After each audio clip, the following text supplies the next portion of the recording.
Mamlaka ya udhibiti wa huduma za maji, nishati na madini Zanzibar ZURA imetangaza kupanda kwa bei za mafuta ya petroli, dizeli na mafuta ya taa. Kwa mujibu wa waraka uliotolewa na mamlaka hiyo kwa umma, mafuta ya petroli yatauzwa kwa shilingi 3,890 kwa lita moja kutoka shilingi 3,820 bei ya mwezi wa 5 mwaka 2026 kwa lita moja. Bei ya dizeli kwa mwezi wa 6 itauzwa kwa shilingi 3,890 kutoka shilingi 3,850 kwa bei ya mwezi wa 5, ikiongezeka kwa shilingi 40.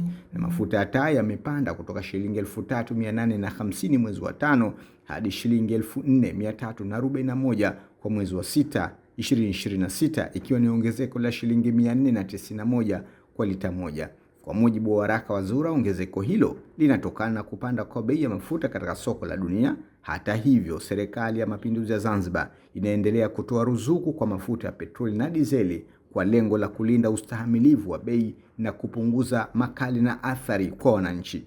Hayo yanajiri ikiwa ni siku chache tu Zanzibar kupokea meli kubwa ya mafuta iliyokuwa na lita milioni 36 za mafuta kutoka nchini Saudi Arabia. Bei hizi ni za mwezi wa 6 mwaka 2026 na zimeanza kutumika kuanzia Jumanne ya Juni 9 mwaka 2026.